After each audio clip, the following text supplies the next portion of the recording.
Hello, everybody. Welcome back to the Reds Rundown podcast, hosted by two lifelong Reds fans and journalists. I'm Rob, he's Joe, and we thank you for taking the time to join us today. Joe, how are we doing today? Personally, great. As a Reds fan, not so great. As a USA soccer fan, not so great. We're down bad right now. I'm waiting for football season at this point. As I mentioned last week, I kind of gave up on the season just to keep my expectations low and not to get drawn back in. And they almost got me this week, Rob. They almost got me back. They were so close. Yeah, I saw you on Twitter, and I really thought about putting it out there that we're back, baby, but then I knew the Tigers series would be stupid. And it was. So, yeah, no, that was good. You may notice as well, I look a little different. I'm trying to change the vibes, Joe. I'm trying to change the vibes. You know, when you get into a slump or something, you make a change. Okay. So I decided that I'm going to make a change. And if you're just listening and not watching, I no longer have facial hair. So if you really want to see that, you can go check it out over on either the TGH YouTube channel or the Reds Rundown YouTube channel. Both and either will be available to you. But that is all to say, we have our question of the day, Joe. Do you even want Matt McLain to try and come back this season? We are going to discuss that a little bit later, but we want you guys to let us know in the comments below or on Twitter. Let us know what you are thinking. Oh, what a roller coaster of a week, Joe. What a roller coaster. The Reds head in to New York, to the Big Apple. And we're wondering, and both of us predicted, I believe, an 0-3 in this series. We were not feeling very good about it yet. The Reds did a lot of things that they don't do. They started it off with a 5-4 victory. Elly had some big hits, including a home run, right-handed, I believe, as well in that game. Will Benson also had a home run. And Graham Ashcraft was solid. Sam Moll gave up a run, but Fernando Cruz and Alexis Diaz came in and locked it down for a Reds win, 5-4 over the Yankees. Aaron Judge was really the only one that did much in that game, including hitting an absolute missile of a home run. Then we head into the Wednesday game. Reds come out on top 3-2, and I'm already sitting there like, wow, this is kind of crazy. Noelvi Marte hits his first home run of the year, a rocket. Stu Fairchild hits a home run as well. Andrew Abbott pitches a hell of a game, to be honest with you. And Diaz gets a nice double play and a quick ninth inning for him as the Reds are again able to keep the bats of Soto and Judge under wraps. You head into the Thursday game, Joe, and you're wondering, it's Montas versus Stroman. No way Montas is coming out on top of that one. Well, you would be wrong. Martini, India, and Steer all with big home runs. Frankie pitches well. Nick Martinez gives up a couple late runs, but the Reds are able to come out on top 8-4 as they put up 5 on Marcus Stroman. The crazy part is you head into the weekend series. They're coming home. They've just come off a humongous sweep of the Yankees. They're 3 games under. They're only 3.5 games out at that point, and you're thinking, oh boy, this Reds team may have some life in it. Well, I could tell you on that Friday game, you would be wrong.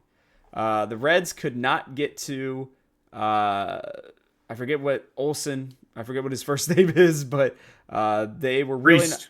what was it? Reese. Reese Olson, that's right. Who had pitched well, but had, as we had said, a terrible record. Carson Spires didn't look great. He was getting hit pretty hard, but he still kept them in the game. He kind of reminded me of Abbott in this game, to be honest with you, where he found a way to limit damage at different points, but it was just not enough. Unfortunately, Brent Suter giving up a run ultimately ended up being the difference, where the Reds had a chance to win. A guy on third, 1 out in the ninth, and for some reason, Blake Dunn goes on a contact hit after David Bell pulls Nick Martini for him. I still really question that decision to not have the veteran in there and to have the young guy having to make that decision. He was too far off the base from what I was told. I was driving home at this point because I was pissed off and didn't think the Reds were going to make their comeback.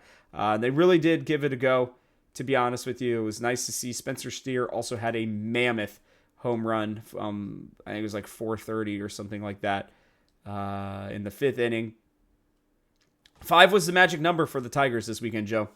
5-3 win for them in the Saturday game. Steer had another home run in this game. Stevenson had a big double in it as well. Hunter Green pitched outstandingly against a bullpen day for the Tigers. But Fernando Cruz, who has been struggling lately, gave up some big runs. Sam Mole as well, who's been very consistent this year, unfortunately gave up a couple extra runs, and the Reds were unable to win as we head into the Sunday game, where Graham Ashcraft could not get out of the fifth inning. He didn't look terrible. He only gave up one run, but you're having to play these games right now like you would a playoff game, or a playoff game. Skubal was as great as advertised, 13 strikeouts against a very terrible swinging team, to be honest with you. Austin Wynns, for some reason, only hits doubles. I believe he has more than quite a few players on the Reds team, and they're the only hits that he has so far this season. For a 3-0 series sweep against the Reds by the Tigers to put us right back where we started, essentially, after an outstanding beginning of the week against the Yankees. And, Joe, I'm going to just... Normally we talk about the games themselves. I want to start with our first topic of the day because it plays into it so much. Why can't the Reds find any consistency? Is it just that they're young? Is it that David Bell is to blame? Is it the lack of leadership? What is going on with this team? Like, why is there no consistency? Because all they had to do was win one game against the Tigers. Just one, Joe. And it would have been huge. Truly, it would have been an outstanding week for them, and they just could not figure it out. Yeah, I think it's a little bit of everything, but I think the biggest thing for the Reds this week was they were scoring all the runs on home runs. And this team, as we talked about in the preseason, not a team that's built to do that necessarily. They're a team that's built to do small ball, but they're not hitting for contact. Like, they just don't. There's no one who has a great average. India's really boosted it, but, like, for the most part, this team does not hit for average. And when you rely on these home runs, it's just not going to give you any chance to win games when we're relying on guys like Elly De La Cruz and Spencer Steer, who are young and not entering their prime power years yet, but also they can hit home runs. But that's like the two leaders on your team. That's not the greatest thing. You have Jamer, who has 14 home runs, who's one of the top 3 guys, only 3 guys who have double-digit home runs for the Reds. And his like career high for home runs, I believe, was like 16 before this, so he's killing it. But like, you cannot be a team that is built to play on contact and then only win based on home runs. They hit so many home runs against the Yankees. They did get a couple against the Tigers as well, like you mentioned with Spencer Steer. I think that's just it's kind of like a mixture of all of it, but that's the thing that I'm noticing the most is like, you can't have a team that's built like this and be like, oh, well, we're hoping to have 2 home runs a game and we'll win. That's not sustainable at all. No, it's not. And what's interesting is it's like the guys who are your contact guys on this team are still gone. You're still missing Friedel yet again, and you're missing Matt McClain. Marte has looked awful since he has come back. But he did do this last year, so I'm going to give him a little bit of credit. He started off horribly last year and just went on a tear for the rest of the season. So maybe, it just is that he really just needs some extra time to figure it out. I'm going to give him the benefit of the doubt for right now, to be honest with you, Joe. He's still not really striking out above the league average or anything right now. I'd like to see him see some more pitches and lay off those breaking balls away. But he has not been the help that I thought. You have Fraley, who's gone on different injuries. Stevenson as well. Looks like Martini's going to be out for a little while. Apparently I saw TJ Friedel as well. Or not TJ Friedel, sorry, Stu Fairchild as well. May be injured. So I don't know, man. I mean, it's like, I feel like if this team had everybody healthy, it's constructed perfectly for what it is, right? Obviously, you could have better players at every position, but I feel like the plan was there at the beginning. I just don't think that they've adapted very well, and I think it's partially because they are so young. I think David Bell's not necessarily made the best decisions, but I mean, what are you going to do when you're having to start players like Austin Wynns, when you're having to start players like Blake Dunn and depend on Jacob Hurtubise to get meaningful at bats all the time? Levi Jordan as well, right? Like, Levon Soto came up and got 3 at bats this year. Like, Will Benson is having to play every day because you don't have a better option right now, which is honestly horrifying. So, as much credit as I like to give the front office during the offseason, and I think the way that they've wanted to construct this team so far, they have. I'm actually going to place the blame at their feet. They have not given Bell enough options. They have not helped him with the young players that I think are really just, there's no protection for them. I know they signed Jamer with the idea that that would be the case, and India's been hitting better, but it's realistically been 3 or 4 guys all season, and they line up in a team that's 14 players deep, right? 13, 14 players, depending on how they construct the roster at the time. When you're not getting production out of 9 or 10 of those players, that's pretty awful, to say the least. And I'm not going to place blame on guys like Santiago Espinal, like Luke Mailey, like Nick Martini even, because they're not expected to start, and they're having to play on a regular basis. So it's really disappointing for me. I think the reason they're not finding consistency is not just the injuries, but you talked about it, I think, very specifically at the beginning of the year. There's been no depth at AAA. None. Most of the time for a team like this, you want to have a ton of guys who are available, who can be brought up, who you take flyers on, who are a little bit older, who have some veterancy. They kind of did it with Mike Ford, but they let Tony Kemp go. Dude, that's looking real rough right now. Not that Tony Kemp's been doing great, but he would have been a nice guy to have compared to all these other guys right now. He's a much more of a contact guy, and I think he would have really helped this team. The other guy who we'll talk about here in just a second, Joey Votto. Man, I know the bridges were burned. He was expecting a lot more than what he got, but by the time that he was willing to accept a AAA assignment from Toronto, the Reds should have been talking to him again to try to get him back. So for me, I think it's a combination of a lot of things, Joe, but I do think that the front office has really hurt this team and has let David Bell down. And it makes me feel bad because I'm making excuses for David Bell, Joe, but it's kind of hard not to when you see the guys he's having to put in the lineup on a regular basis. Yeah, I mean, we mentioned it a couple weeks ago.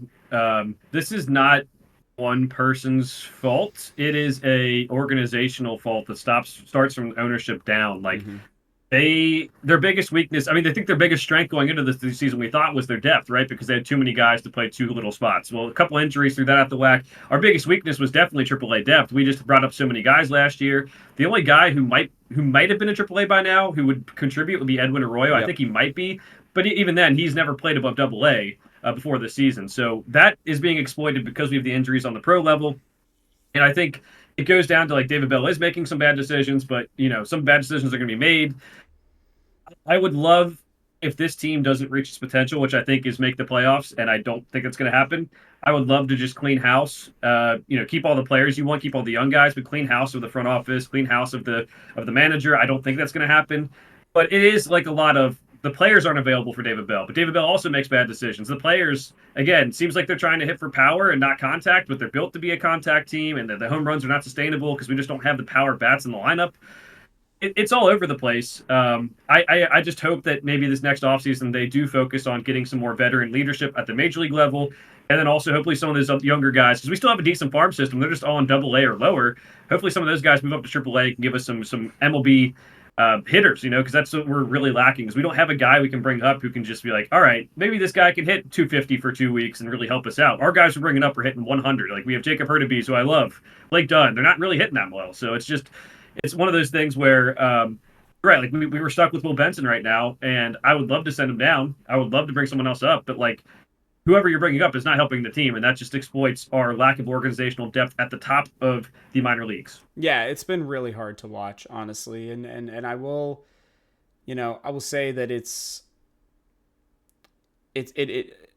hard not to wonder what this team could have been without the massive amounts of injuries. Losing McLean and Friedel and Lodolo. I mean, Lodolo's been a stopgap guy all season long. So is Hunter Green, Abbott even. Like, you should win 3 out of every 5 games right now with those 3 starting, right? Like, not consistently. Like, maybe you'll find another win with Montas or with Ashcraft or Spires. because their pitching war has been one of the best in baseball. Joe, I don't know if you've seen that or not, but starting pitching wise, I think it was top 2 or 3, and then relieving wise, it was top 5. I want to say, and I really think their pitching has been solid. Like you look around, and their runs allowed are very low. To be honest with you, they have one of the lowest amounts of runs given up all year in the National League right now, and it's really hard. I mean, let's put it this way: the Rockies have given up 522 runs this year. Joe, we are almost 160 runs less. Like that's 2 a game. That is significant, to say the least. Even some of the other teams that are in the playoffs right now, San Diego has given up 50 more runs this year, but they've also scored 50 more runs. So it's like there is that trade-off right now, and it's been the lineup. And to me, the weird thing is, Joe, is it still feels like if they could get a couple bats, this team could make a run because the pitching's been that good. But the problem is what do you have to give up for that, and what do you need to do? That was answered overnight last night. It was really funny, Joe. I'm not going to say it was all because of the mojo that I was giving off after shaving, but within 2 hours after I had shaved, the Reds went out and made a trade. The first trade of the season. They went out and they got Austin Slater and some cash considerations for Alex Young, lefty bullpen guy who's honestly been very good down in AAA and was good for us last year, obviously, as well. But, that we have 3 lefties right now. Suter's been fine. Mole's been very consistent. And Justin Wilson's actually not been too bad. He's been pretty solid against lefties specifically. So you just... They traded from an area of abundance, right?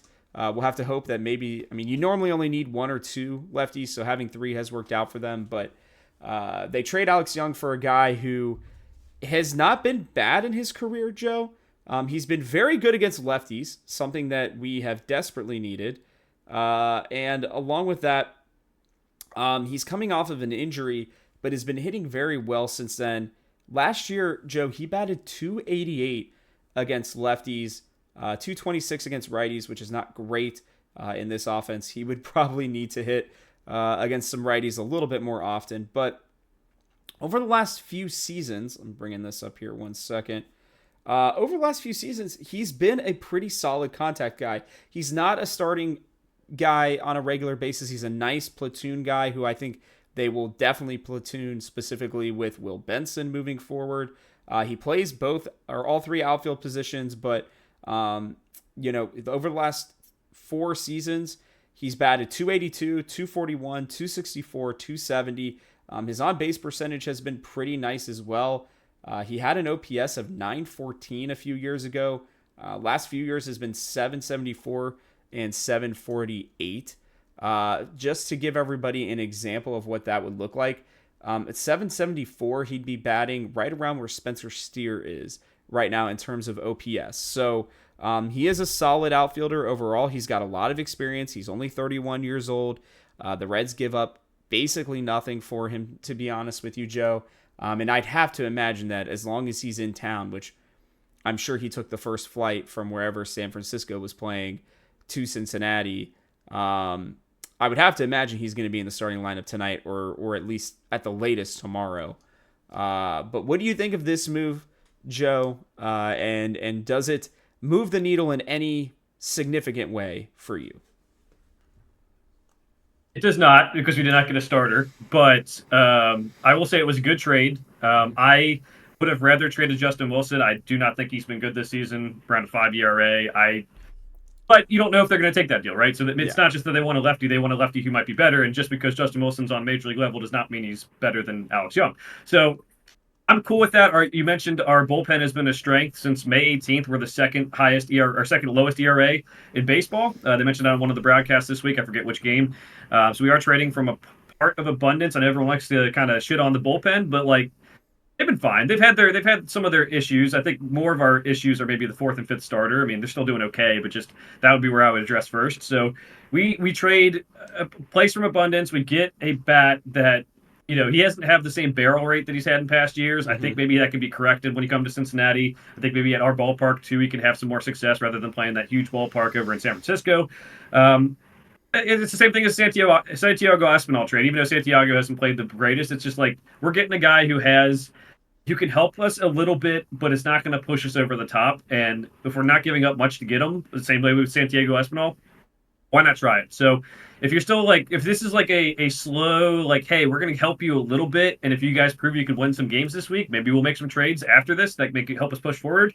I'm kind of okay with that because I don't want them to make these huge trades and then like, oh shoot, we're still 10 games under 500 after this week or something. 6 games, under 500. That might be a waste. So this is a nice trade where you're not losing anything for the future. You're getting a guy who in the past has hit for contact. I think again he can do better with the Reds. I thought that with a lot of guys we've gotten this year. So I don't know if we should really trust that. But no, That's I fair. like the trade.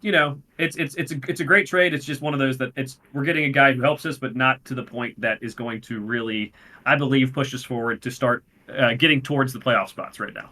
Yeah, and I think Stu Fairchild's honestly a pretty good comp for this guy. I think Stu's a little faster and a little younger though, but I think this veterancy of this guy and his ability to show that he has, over the last 4 seasons, been a valuable bat is what I will say, a valuable player. His WAR has hovered around a 1 all year, which on this team would be significant, very nice for us to have, to be honest with you. So he is a solid defender. He's relatively fast. Even back with the old stealing rules, he had a 15 steal season, which is not insignificant back then, to be honest with you. So a lot of people think that he's going to be a lot better coming off the injury. He's been playing a lot better apparently as well. So, it really does to me spell the end of somebody like a Will Benson, to be honest with you, because I think that they would like to keep him if possible. I'm going to check. I had not checked this, so I'm going to do that real quick. I'm going to see what his contract looks like as well, because he's a cheap guy regardless, but yeah, it looks like he's a free agent starting next season anyway. So I believe Alex Young was going to be as well. So not really much of a loss there. He doesn't cost you very much either. And I think, if you are running an outfield of Spencer Steer, Jake Fraley, TJ Friedel, Stuart Fairchild, and Austin Slater, I think those are 5 guys who are pretty solid. You're not having to rely on Benson anymore. You're not having to rely on Nick Martini or Blake Dunn. I think that they're anticipating that Friedel will be back here shortly and that Slater will be able to fill in that Stu Fairchild role until he comes back.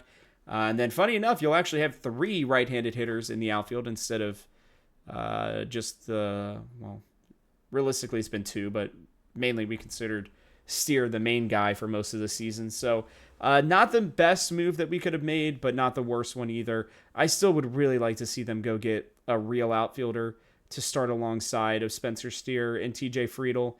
I really don't want it to be a Jake Fraley and Austin Slater platoon in right field right now, but there could be worse, Joe. It could be worse. So we'll take it for now. I honestly think they, like you said, they gave up basically nothing for him. If he can come in, if this guy comes in and hits 250 for the rest of the season, I think you and I will be like, send this man to the postseason All-Star game. They don't have one, but let's do it.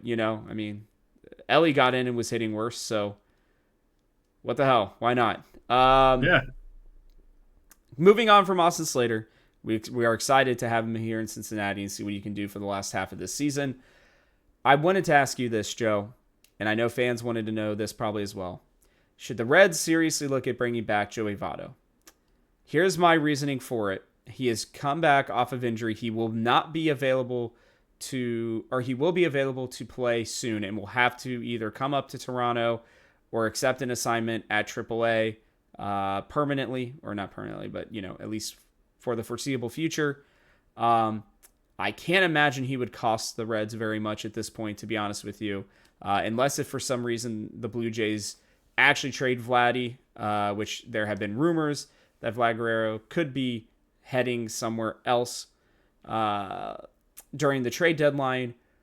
But with CES out all year, with the need for another bat, I said it to you before we start the show, with Slater coming, that opens the door for Will Benson to leave and for you to not have to rely on Nick Martini. I'd rather have Joey Votto as a left-handed bat than literally any of the other left-handed bats that have been getting platoon time or whatever you want to talk about it.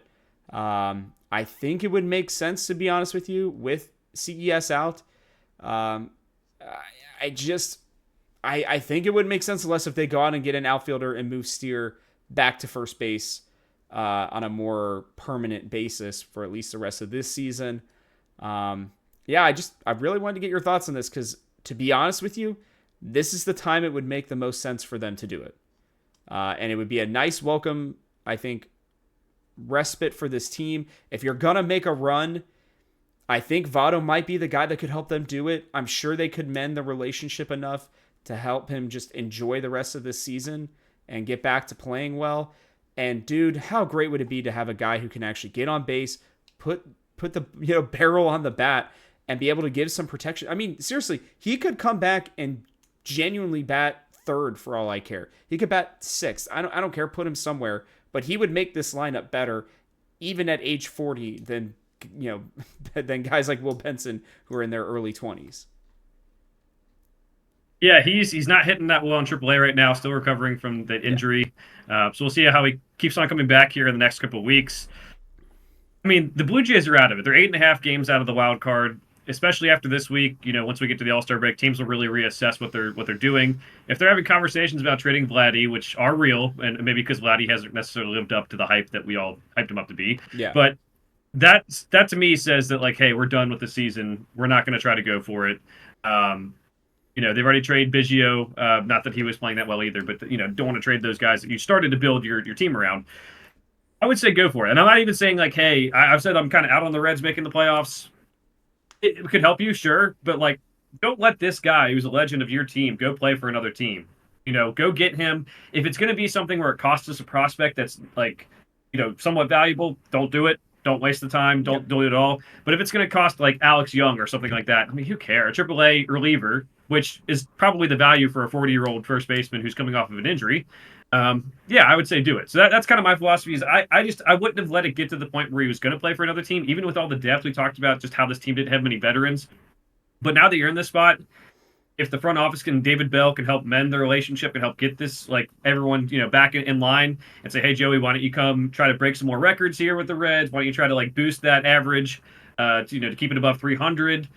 That would be something I think that would be good, and maybe get the fans more involved as they go down the stretch with a team that, again, looks like probably not going to make the playoffs in my mind. But if you're going to do it with a team, like if the Blue Jays have no use for Joey Votto on a team that's not going to make the playoffs for them from their end either. So yeah, that's what I'm thinking. And that's the thing is, it's like, why not do it? You lose one guy who you're probably not going to use anymore, right? Like you just have no use for. I mean, just trade some no-name person and go get him. Right? Let the Blue Jays take a flyer on somebody who they think might have some potential that they haven't. And if he turns into the best reliever on the Blue Jays, who cares? Right? Like, the bullpen is not a problem necessarily for this team. Diaz has not been great, but for the most part, this bullpen has been fine. Like, you don't need to bring somebody else up. I would just like to see them take a chance and go get him. They need a veteran guy. He would come back, make some hilarious joke about, oh yeah, I just took a vacation and stayed at home in Toronto, but I'm back. Don't worry about it. Like, it would be like he never left because he's been injured anyways. So it's not like he's been playing.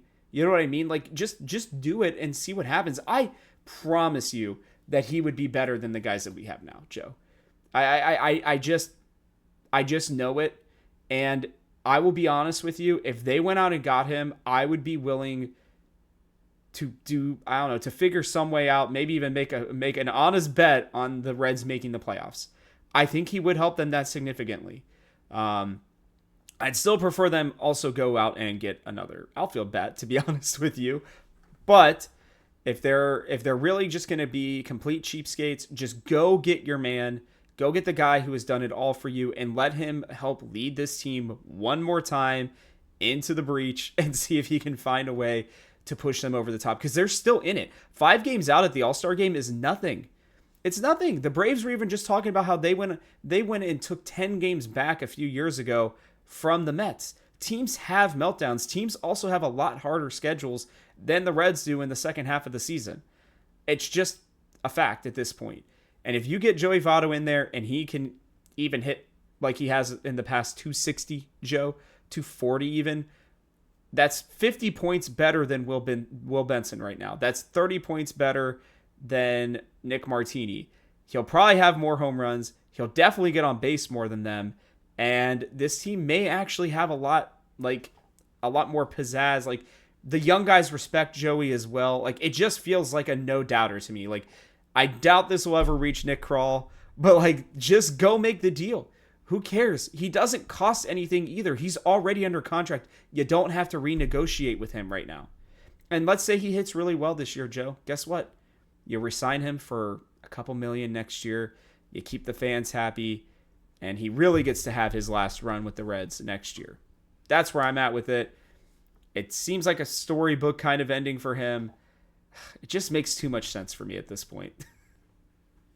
I wish I shared your blind optimism in him coming. That's not blind optimism, but optimism on him coming in and turning things around. It's going to take a lot for me to get back in on this team, but it would be nice to have a veteran leader. It would be nice to treat one of our all-time greats with a little bit of respect. Not that I think we disrespected him by not signing him, because it seemed like he wanted something different. He wanted more playing time, and the Blue Jays actually did want to use him this year before he got hurt. It seemed like they were signing him because it was like hey, we're going to actually use you off the bench, use you as DH, all that stuff.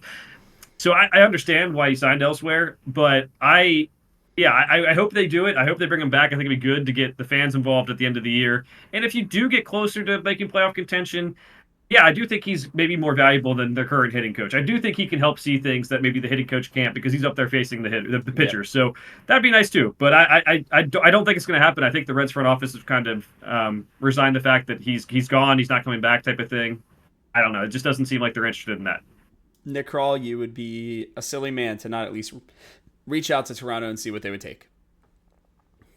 Silly is the word I would use. All right, we move on. We got two more things to talk about before we get into the Rockies and Marlins. Joe, I know I've been optimistic on the McLean thing, and it's mostly just been because of what has been said. I thought he was done for the season. I told you guys that at the beginning of the year. I told Joe that separately when I was like, labrum tear. There's a chance he could come back, but that's pretty unlikely.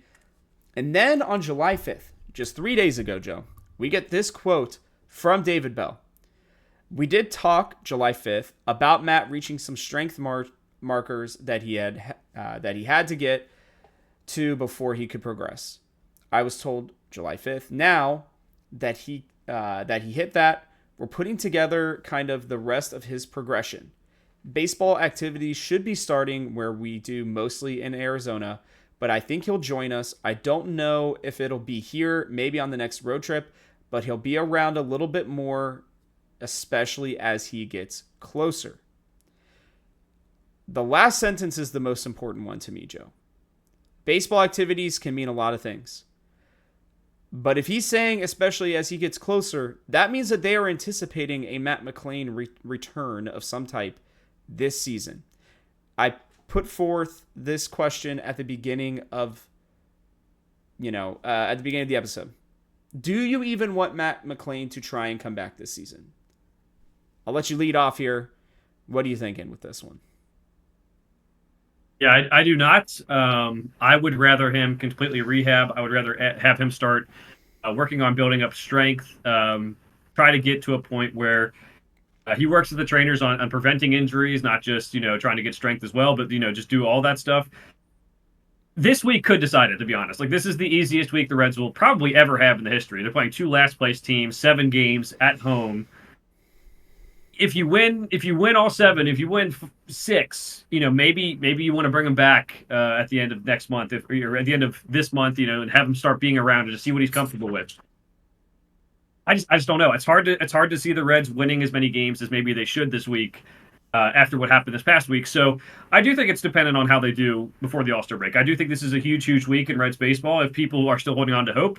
I don't have that hope anymore. I think they just had too many injuries, too many philosophy differences and all that. I don't know if it's really possible. So I would say let him rehab, let him get back for next year, because the last thing I want to do, sitting here wearing a Bengals shirt right now, is have like Joe Burrow get hurt every other year, and it's like that now Joe Burrow this offseason, Rob, and we have a lot of Cincinnati fans who listen.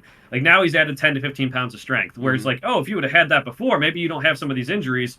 Maybe not. I don't know. But typically that's how you would think. So I would love for him to kind of get ready for next season. But again, it could depend on how we do. Like if it comes back and we win these 7 games this week, we win 6 of them. Maybe it's like, hey, we have a real shot. If we go 500 this week, it's like, hey, if we can't beat these teams, how are we going to make up 5 games against some of the schedule we have in the second half? Yeah, I was going to say, I don't want to cop out and be like, hey, it depends. But, Joe, I think it really just does depend. Because I think if the Reds are in the thick of the playoff hunt, truly, like either they're a game or two behind or whatever, bringing back even an 85, 90% Matt McLain, and you're fairly certain that that shoulder injury is not going to get worse, at least, I think you take the chance, personally. I think, honestly, even if they're within 3 or 4 games and you have a month left, roll the dice, man. Let them go, because this team could use playoff experience. While I would like to, most of the time I am of the opinion, don't just make the playoffs, try to go for a World Series, right? Like, that's the only goal. With the way this team is set up, with how young they are, playoff experience could be very valuable for players like Elly De La Cruz, Matt McLain, Spencer Steer, right? Even, honestly, Hunter Green, Lodolo, and Abbott. Like, that would be huge for them going forward. So, I'm not going to say that they should rush him back. It doesn't seem like he's going to be able to come back until early August at the most anyways. But if he's going to be back with the team, he's starting in Arizona probably in the next week or two, to be honest with you, with the way that it sounds. There's a world where he could come back in mid-August and they still have a month and a half left of baseball to play. That's still like 30, 35 games, maybe 40. And that's a significant time. I mean, he could come back and in a 40-game split, hit 310 or even 275, right? Like we'll bring down the optimism from unrealistic levels. So like a 260, 275 hitter, he's driving in runs, he's getting on base more. They just aren't having him steal and do, crazy things. But if you do that, then I would say why not? But yeah, to your point, Joe, if they're still 5, 6, even God forbid 7 or 8 games under 500 come the All-Star break, I think you just tell him, hey man, you just go rehab, go do your thing. Don't worry about this season. We'll see you next year. But if they're close, then why not? So let us know what you guys think. Like we said, hopefully you commented before this point, but we'd love to hear your thoughts on that. We'll move on to the last topic, Joe, unless you got anything else on Matt McLain. All right. Reds All-Stars. All-Star teams got announced. The Reds did get 1 as per your prediction. I was feeling maybe they might get 2. I think it was not the guy that we thought it was going to be, if I remember correctly. Like, we thought he had a good chance as well, but we thought it would be Hunter Green. Even after a great outing from Hunter Green, Elly De La Cruz gets the nod. And I can't say I'm totally surprised. It felt like MLB was going to get him in there unless if he was batting like 210, Joe. It just feels like they needed him. They wanted him in the All-Star game. They love to promote him, and I love it. He's 22. He's still figuring out baseball, but he's been a lot better, Joe. Everything has looked better so far this season, so I will say I think it's earned. I believe, you could correct me if I'm wrong, definitely for sure for the hitters, but I want to say he's also the highest WAR on the team, Joe, overall. If it's not him, then it's one of the other 3 starting pitchers that we talked about. But if I remember correctly, he's like somewhere around like a 2 WAR, something like that. Him and Hunter Green are tied at 3.2. 3.2. Okay. So realistically, it could have been either of them. I just think I looked at the pitchers that they, had come in, including our old friend, what's his face? Hoffman. I can't remember his first name, but the guy we tried to rehab from the Rockies, Joe. What is his name? Jeff Hoffman. God, I wanted to say Trevor, but I know that that's the old closer. So Jeff Hoffman, which was cool to see him, honestly, get there. But it made sense for them to put Elly in. 43 stolen bases, the best in baseball. It's just, you got to get that guy in there. And I will tell you, Joe, I think he is actually very deserving. He has played so much better. His defense is still a little suspect. We'll work on that. But, um, you know, I really believe that if he doesn't have just that awful stretch in May, I think this guy's batting like 260, 275, and he's looking a lot better. He's striking out less. I know he still leads the team in strikeouts, but a lot of those were when he was striking out basically every other at bat early in the season. He's making more contact. He's just getting better. And this game's about stars. That's literally why it's called the All-Star game, right? I think he's our biggest star, and he's the guy people are going to come to watch. So major congrats to Elly. I would be shocked if this is his only All-Star game in his career. I think this is like one of the most first-time All-Stars we've ever seen for Major League Baseball. That's been like kind of the thing. Paul Skeens gets in even not after not starting the year in the Major League level. He pitched awesome for the Pirates, so they're doing, I think, a good job of like not like messing with things to get guys that shouldn't be there in, but they're making sure that the right guys are there because these are guys that aren't voted. Both Paul Skeens and Elly were not voted in. So I would say, yeah, the one I kind of expected to be a pitcher. In terms of ERA, I believe Andrew Abbott is 11th in the National League and Hunter Green is 15th. Now, only starting pitchers qualify for that pretty much with the innings pitched right now. So that kind of makes you like, hey, maybe there'll be a replacement if someone gets hurt. But I don't know. I think those guys have been kind of carrying the team. I don't want to say Elly's undeserving. I just think those guys might be deserving as well. I think especially Hunter Green. We're going to talk about like, hey, Paul Skeens is in, and Paul Skeens has pitched better than Hunter Green by pretty much every objective statistic you could find, other than Hunter Green's pitched here the whole year. He's another guy that I would love if I'm baseball to have people see Hunter Green pitch in an All-Star game, like how big a prospect he was, how fast he throws, how much he gets people out with the four-seam fastball is something that no one else in baseball can match right now. So, yeah, I'm with you. I think Elly deserves it. Elly's in. I would have liked to see one of the pitchers in. I wouldn't put it past one of these. This week someone gets injured and they call one of these pitchers in. Well, I think already Zach Wheeler was supposed to be in and he's not going to be able to go. I can't remember if it's for injury or whatnot, but I will say, looking at it, excuse me, real quick. Hunter Green is also 11th in strikeouts at 116. So, and he'll get one more start before the All-Star game. There's a real world where he's in the top 10 based on how he's been pitching. So I think that they really should consider it. If you want to even talk just about the NL specifically, let me bring this up here. National League. In the National League, he is 7th in terms of strikeouts. His whip has been good. His average against has been good. Looking at just starting pitchers, I do apologize, guys. I didn't have this ready because I wasn't anticipating us talking about this necessarily. But for starting pitchers, his ERA is 15th in the NL. I think you said that. Did you say that? Okay, I couldn't remember if you just said NL or I couldn't remember if it's NL or MLB. I do apologize for that. But even still, like that's truly outstanding. For him, I'm honestly really, I want to say the word proud because he has really worked hard, I think, to get to this level. And it's just impressive to see, I think, how much he has grown as a starting pitcher and how much more confident I am that deal that the Reds did with him may look like one of the best deals in baseball in the next few years, without a doubt.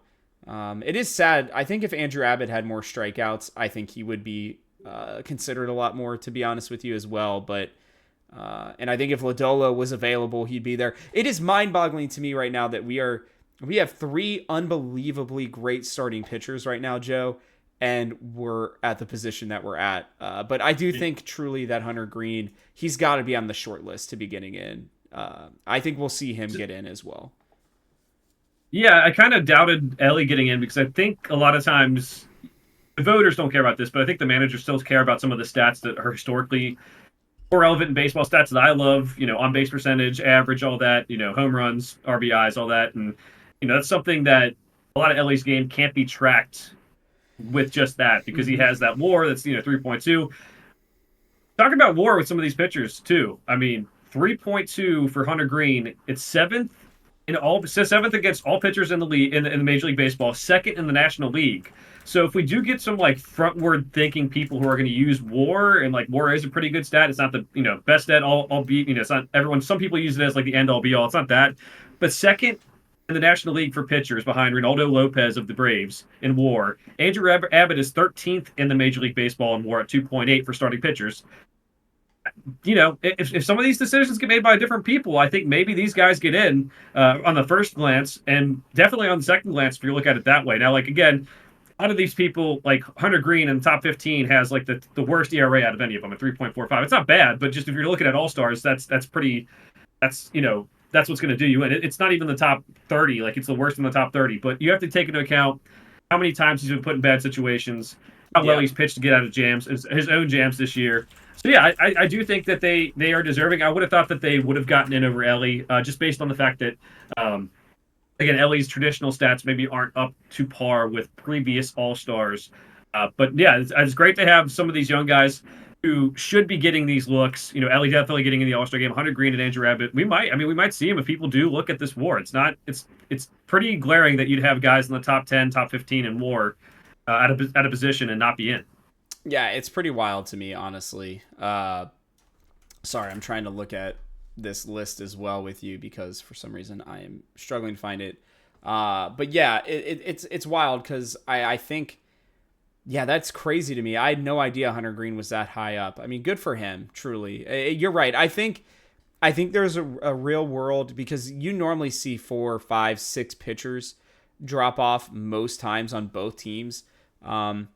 I think Hunter Green probably is like got to be one of the next guys on this list to make it, to be honest with you.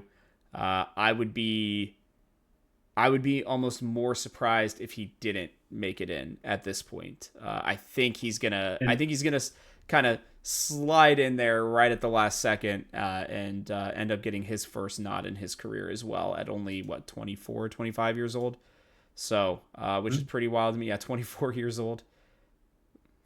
Crazy. And the good news for him too is there's some guys who can't be called up because of when their last start is. They won't be able to pitch on that Tuesday, or managers won't like that.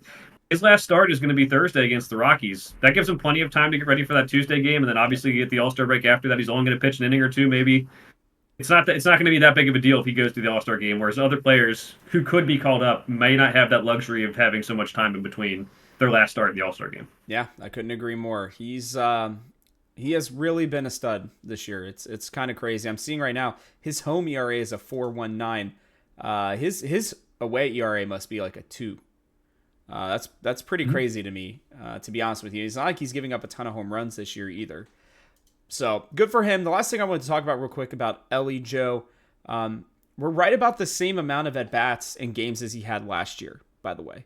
So we are about 50 at-bats away, 8 games away. So, he probably won't hit the extra 50 at-bats, but he is 8 hits, 7 runs behind where he was. He has more doubles. He's 1 triple behind, 2 more home runs, 5 RBIs behind. He's got 7 more walks, 23 less strikeouts at the moment, and 8 more stolen bases. His batting average is 12 points higher. His OBP is 39 points higher, and his slugging is 54 points higher for an overall OPS of almost 100 points higher, Joe. Look, I think he's making great strides. Do you think he ends up surpassing literally all of these stats here over the last 8 games before the All-Star game? No, because I think a lot of the stats you listed, like RBIs and a lot of that, that's based on how other players do. No, and he doesn't have the supports. And maybe not all of them, but he's shown the growth. And I think, if he can get his average up this many points, his on-base percentage up this many points, there's hope that like next year he can boost it up a little bit too and get up to like that 260 batting average range, maybe 360 on base, 350, especially if people start avoiding him and he gets help in the lineup. It's amazing that he's grown that much in average and on-base percentage with having so many hitters who aren't doing so well this year around him. Yeah, it's pretty crazy to see it. It gives me a lot of hope. His batting average on balls put in play as well is basically the exact same.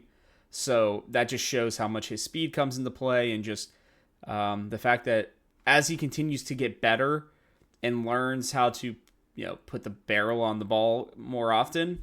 It gives me a lot of hope for him. So I just wanted to bring that up as well. I know we're talking about him as an all-star, but it just shows to me I don't think that this is going to be his last all-star game. I think this is going to be the first of potentially many. It'll depend on how long he's a Red, to be honest with you. We'll have to see about that, but just figured it was worth bringing up for the listeners at home and for us to do a quick discussion about. We move on, though, Joe, to, like you have said, a very important week. A lot of the times that we've said it, every week has obviously been important for this Reds team at this point, but a lot of the time it's been because they're playing teams that are really good. This time we are playing two teams that are averaging 31 and a half wins on the season, Joe. That is quite bad, in case if you guys did not know. The top teams in baseball have 58 wins. Right now, the Reds are a full 10 games up on both of these teams. The last time we saw the Rockies was at their place, and we swept them at their home. We'll start off with this. It's going to be Andrew Abbott getting the ball Monday night. Frankie Montas, then Carson Spires or Lodolo. I don't know for sure, Joe. Lodolo should be back. So I'm thinking it's going to be Lodolo, but we'll have to see if they give him just a couple extra days and move it to the Ashcraft start later in the week or not. But Lodolo will be back this week in one of these games. And then you have the last start, like you talked about, with Hunter Green on Thursday. Closer still Beeks. You got a lineup of Blackman, Tovar, McMahon, Diaz. I don't know if Bryant's back or not, but Brendan Rodgers, Montero, Doyle, Bouchard, J.K., Jacob Stallings. Doesn't really matter at this point. Not trying to be a jerk about it, but this team is just not good. They're not hitting well. I don't even know that if Elias Diaz is even going to still be on the team later in this week, to be honest with you. They may wait until the trade deadline, but if they get a good enough deal while they are in Cincinnati, I could totally see them shipping him off here in the next couple of days. This team can't pitch, Joe. They just can't. The Reds' number one nemesis has been very good starting pitching. They have done pretty decently against pitchers with like a 3.5 plus ERA. Anything lower than that, they have been basically unable to hit them whatsoever. This feels like a good series for them, Joe.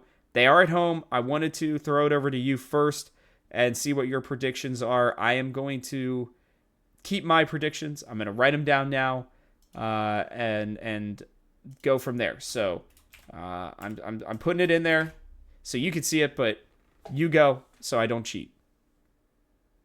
Okay. I didn't see it, but I'll figure it out. Oh, there it is. Okay, I see it. Yeah, you're right. This pitching was actually better the last time we faced him. Austin Gomer's fallen off the face of the earth. He's down to a 4.47 ERA. Cal Quantrill's been okay, 3.7 ERA. You got that ballpark out there. Ryan Feltner's been awful. We obviously play him in the first game of the series. That's the X factor here. Now, I don't know. I'm torn on this because, last week the Tigers had two good starting pitchers out of their three. Reese Olson, obviously, just so much bad luck with the wins he has this year with the ERA. He's a top 20 ERA, but had two wins heading into that game. That's just not his fault.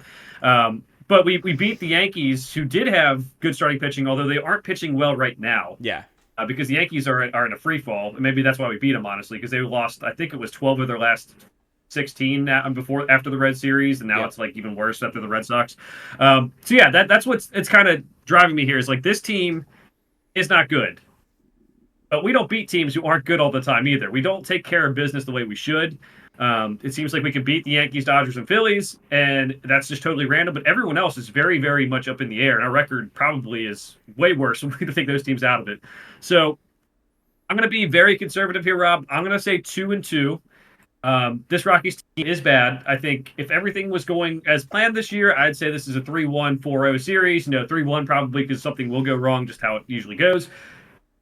I'm going conservative. I can't trust them. They had chances to beat the Tigers. They've had in the last couple of weeks, they've had chances to win these games. And like I said last week, like base running errors or defensive errors kill them. So I'll say 2 wins. I think, again, I'll stick with the Abbott and Green starts as being wins. And then whatever happens in between with Montas and Spires, it's cool if you can get a win. I just don't really see it, even though they are going up against pitchers who are equal or definitely worse than some of them. So that's kind of where I'm at with it. I'm going to go 2-2, but again, normally 3-1. I am in mostly agreement with you, but I feel like this team will feel the pressure a little bit this week because they know who they've got to face. And I think you got Abbott and Green. I think it is Lodolo. You and I talked about it was July 10th was the day he could come back. That, excuse me, perfectly lines up with this start. I think they maybe kick Spires back 2 days because he still has been better than Graham Ashcraft, or at least they kick it back to make the decision on it in a couple days. Either that or we're going to find out based on the Slater trade because we still don't know who is getting sent down to AAA for Slater. I'm imagining it's going to be Blake Dunn, but I don't know for sure. I am going to go 4-0, and here's why. We were able to sweep them at their place. Great American Ballpark plays a little bit like Colorado in the sense of the ball goes flying out. Their starting pitchers have not been very good. We have better starting pitching, and I think we'll get a lead early on enough to where you can use Lucas Sims, you can use Sam Mole, you can use some of these more reliable relievers, even maybe the Buck Farmers at different points, and maybe even Diaz won't need to get a save. Their lineup still scares me. Like, they have some decent hitters in it, without a doubt, but this team feels like they've already given up at this point. The Reds are at least still in it, and you have a couple, I think, very good players pitching-wise that are going to be leading the team this week. I just feel like this will be their opportunity to come back. I really do. I'm sure I'm going to regret it. I would feel more comfortable with a 3-1, but I'm putting the pressure on them. They've got to win these games, in my opinion. I think this has to be a 6-1 week at a minimum for them to feel really comfortable heading into the All-Star game. At that point, you're only, 2 games back? No, 1 game back. At that point, you are 1 game back, and I think that is enough to give this team a chance to get into the All-Star game and have a break. I'm not going to fully give up hope just because these two teams are bad. And the Reds have, for the most part, taken care of business against some of the worst teams, like when they faced the Angels and the White Sox earlier this season. For some reason, it's just been divisional opponents that have not been good that they've been struggling against. Pirates and Cardinals, which has been very strange. So I'm going to give them the benefit of the doubt. I think they're seeing the Rockies for the second time. They'll see a couple of these pitchers for the second time. That bullpen is just god-awful. Their entire pitching staff truly is just not very good. And so I'm going to assume that the Reds can score enough runs that where our starting pitching will be better than theirs and we'll be able to win a slobber knocker of a series is what I'm going to call it. So that's what I'm going to go with. I'm going to give ourselves a little bit of credit here. We head into the Marlins game over the weekend, right before we head to the All-Star break. Ashcraft or Lodolo or Spires, one of the three of them are going to pitch that day. We really don't know who yet. We will not know who until we get to the Wednesday game, Joe. But one of them, or I guess if David Bell says it earlier than that, but one of them will be starting that game. Then you get another game of Andrew Abbott and another Frankie Montas game to close things out. Their lineup consists of Jazz Chisholm Jr., Brian De La Cruz, Josh Bell, Jesus Sanchez, Jake Berger, Dane Myers, Xavier Edwards, Vidal Brujan, Nick Fortes, Emmanuel Rivera, Jonah Bride, Nick Gordon, and Dane. Oh, I said Dane Myers already. What? Oops. Somebody else who I missed, but whatever. Look, this team has some okay hitters. I think Jazz is a little overrated. Unfortunately, I don't think that's necessarily his fault. But I think he's a solid player, but not great. Brian De La Cruz has had a good season. Josh Bell is always relatively good, a little bit above average, maybe I would say. Sanchez and Berger can hit. Edwards and Brujan were both products of the Rays system, who they traded off, which generally means that they must not be super good. I really wanted Brujan in a trade a couple years ago, honestly, but he has not been necessarily fantastic yet. The rest of their team's not good. Their starting pitching is awful. One of the worst rotations in baseball this season, Joe. Their bullpen hasn't been great either. They already traded away their best hitter. I wouldn't be surprised if they make another move. We may not even see a De La Cruz or a Bell, maybe even a Berger, by the time that we get to our series, because this team is in full-on sell mode. it's just another advantageous season, or not season, an advantageous series for the Reds. That being said, I think that we are going to drop at least one game this week. I'm just going to pick it here because I think a random Saturday or Sunday game could be it for us. It really depends, I think, on who's going to start that Friday game, Joe. I'm going to pick a 2-1 here for us just to keep it consistent. We get to the 6-1 that I was hoping for. We're one game under 500 at that point, unless if my Miami maths are completely off. And I think that likely brings us within 2 or 3 games of the wild card, Joe. And that's just where I'm at with it. I'll be honest. That's just where I'm at. I just don't think this Marlins team, I think they're even worse than the Rockies, to be honest with you. So, which has kind of been shown for most of the season anyways. So, it feels like a team that's kind of given up. Yeah, that's where I'm at. I don't have anything else to add. I mean, you're right. If the Reds play like they're supposed to, they should go 6-1 this week. I think it's fair to say, hey, they'll drop a game somewhere, but they should win 5 to 6 games this week. I'm going to say they win 4. I'm going to go 2-1 in the series as well. I think the Marlins are a very bad baseball team, one of the worst you'll see in Major League Baseball. Partially their fault, partially not their fault. Their starting pitching has been awful, but they also have more than a full rotation on the IL this year for starting pitchers. Jesus Luzardo, Braxton Garrett, Ryan Weathers, Sixto Sanchez, Sandy Alcantara, and Yuri Perez. Those are some decent names in that list. So names. We're getting. They built the team around that too. Everyone thought they'd be good at this point because they would have that young pitching going, and as we're finding out too, sometimes injuries derail that. Their hitters aren't very good. Jazz Chisholm leads the team with 255 average. A couple weeks ago we would have been dying for a guy at 255 average until Jonathan India turned it on. So no hate there, but they just don't really have much else. Remember they did get rid of Tim Anderson, who wasn't playing well for them as well. That's obviously he hit 214, which I mean again. Give me someone who hits 214 on this team sometimes. Oh my gosh! But no, I think this is a very bad baseball team. They already traded Arias. I don't think they're going to make moves before they play the Reds. They could if they get a good offer. But this is a team that you should probably sweep. I think they'll go 2-1. Again, no hate on the Marlins. I think you tried to build a good team surrounded by that starting pitching, and when that fell apart, everything else just kind of fell apart. But there's just not much to the lineup. There's not much to the lineup that scares me. With all the pitchers out, the pitchers don't scare me. We have this one at home. Fingers crossed that they should be able to win at least 2 games. Yeah, we're facing the 2 of the 3 worst teams in terms of run differential this week, Joe. The worst is still the White Sox at -164. Second worst is the Rockies at 149. And then the Marlins at 134. If you consider the run differential, the Reds are a plus 148 over the Marlins and a plus 163 over the Rockies. So even if with injuries, if Austin Slater can come in and get 1 hit a night, 1 out of 4 hits a night, I think this Reds team has that much better of a chance of winning, Joe. I think India's been hitting. I think Steer has been coming on as of late. I think he has like 4 or 5 straight games with an extra base hit, which has been nice. Stevenson's back. He's going to be playing a lot more because they're not going to be playing Austin Wynns on a very regular basis. I think he gets maybe 1 start this week, maybe 2, depending on how things are going for the team. I just feel like while our lineup is pretty bad, Will Benson also seemingly hits random home runs against some of the worst teams this year have been most of his home runs. I'm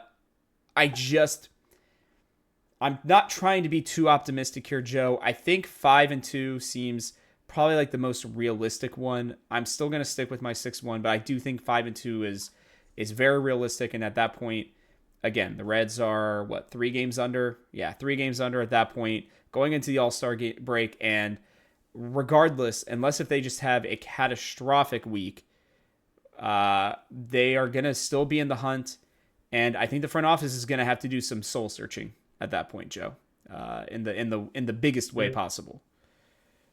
Yeah, well, hopefully they can split the difference. If I'm at 4-3 and you're at 6-1, hopefully they split the difference at the very least to go 5-2. You're right. Like this is tough because this is the week where it's not just, do we go for it? A lot of players might be traded. Do we trade Jonathan India? We talked about that last week. There's a lot to be said with this, and also a lot of it is out of our control too. Because yes, we can control win 4, 5, 6 games this week. But a lot of these teams who are in the wild card spot are starting to pick up some steam and starting to Hmm. create that separation. Like it was very close together a couple weeks ago, and now we have like the Braves in the first spot of the wild card, 10 games over 500. The Cardinals are 5 games under 500. The Padres 4 games under 500. So it's going to take us winning those games, but it might be hey we win some games, but we stay 4 games back in the wild card playoffs. So there's a lot of moving parts right now. I don't envy the Reds front office in this situation. I do want to say they probably put themselves in this position by some of the moves they've made in the past. But Yep. yeah, it's a very big week. If you're holding on to hope for the Reds playoffs, it's a very big week. If you're even seeing hey we might be trading some guys, either way, it's a big week for all Reds fans. Yeah, and it'll be interesting because there are a lot of big games coming up. The Braves are going to be playing Arizona this week. The Cardinals will be playing the surprising Washington Nationals this week, and the Padres will have tough customers against the Seattle Mariners this week as well. Seattle has been one of the best teams in baseball in terms of their starting pitching. I believe they are leading their division. Yeah, they are leading their division now with some of the least runs. I think they have the least runs given up in baseball. They do. 346. Or no. Sorry, third least. Braves and Phillies have less, but still. Very good for them. So it's been a good team. We're going to just have to hope for a little bit of help. And the Reds have to take care of business this week, Joe. There's just no other ifs, ands, or buts about it. In my opinion, if they go 4-3 or worse, then it's sell time. I'll put it that way. I think they have to win at least 5 games for them to seriously consider themselves as contenders, because we'll have the All-Star break, but then you're on the road against the Nationals, on the road against the Braves, and on the road against the Rays, and then you finish out 3 games at home against the Cubs. So not a horrible schedule, but not an easy one to say the least. And August gets a little bit easier for the most part, other than playing the Brewers and the Royals. So they still have plenty of time to make up some games here, Joe, but it's got to start this week. There's just no ifs, ands, or buts about it, in my opinion. So you going to leave us with any words of wisdom before we head out? No, excited to watch this week, but I have no wisdom left for this team. I thought I had some wisdom with their preseason predicting them to get like 85 wins. I'm out on the whole wisdom thing for right now. I'm just going to watch and see what happens and analyze as it comes to me with this manageable schedule this week. Okay, well, that sounds good. And I think that'll wrap it up for us, Joe. And with that, guys, we'll catch you on the next one.